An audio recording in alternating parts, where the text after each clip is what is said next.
২০২৪ সালের জুলাই-আগস্ট মাসে ঘটে যাওয়া গণ-অভ্যুত্থানে ছাত্র, জনতা ও রাজনৈতিক দলসমূহের অংশগ্রহণ বাঙালি জাতির ইতিহাসে এক অবিস্মরণীয় ঘটনা। গণ-অভ্যুত্থানে শাহাদাত বরণকারী ও আহত সবার প্রতি জাতি চিরকৃতজ্ঞ থাকবে বলে উল্লেখ করেছেন সেনাপ্রধান জেনারেল ওয়াকারুজ্জামান। প্রথম আলোকে দেওয়া বিশেষ সাক্ষাৎকারে এসব কথা বলেন তিনি।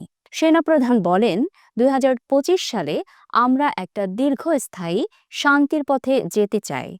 সেজন্য সবাইকে একসঙ্গে চলতে হবে, সবাইকে ঐকমত্যে পৌঁছাতে হবে। আমাদের মধ্যে মতপার্থক্য থাকতে পারে, কিন্তু জাতীয় স্বার্থে ঐকমত্য জরুরি। তাহলেই গণতন্ত্র স্থায়ী হবে। আমরা শান্তিপূর্ণ পরিবেশ চাই। বাংলাদেশের অর্থনীতি ও সামাজিক উন্নয়নের জন্য এখন শান্তি ও স্থিতিশীলতা খুবই জরুরি। এই দুটি বিষয় না হলে উন্নয়ন আর সুশাসনও আসবে না। সেজন্য আমাদের মধ্যে সহিষ্ণুতা ফিরিয়ে আনতে হবে। সেজন্য একটা জাতীয় সমঝোতার পরিবেশ তৈরি করতে হবে। নির্বাচন প্রসঙ্গে জেনারেল ওয়াকারুজ্জামান বলেন, দেশবাসী অবশ্যই একটা ভালো নির্বাচন চায়। সুষ্ঠু, শান্তিপূর্ণ ও উৎসবমুখর নির্বাচন চায়। অন্তর্বর্তীকালীন সরকারের প্রধান লক্ষ্যও সেটা।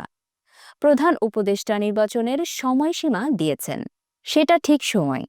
আমরা অন্তর্বর্তী সরকারের নির্বাচনের রূপরেখা বাস্তবায়নের সব সহযোগিতা করব। রাষ্ট্রপতি ও প্রধানমন্ত্রীর মধ্যে ক্ষমতার ভারসাম্য সম্পর্কে সেনাপ্রধান বলেন, রাষ্ট্রপতি ও প্রধানমন্ত্রীর মধ্যে ক্ষমতার ভারসাম্য আনা প্রয়োজন। সশস্ত্র বাহিনীকে রাষ্ট্রপতির অধীনে রাখা যেতে পারে।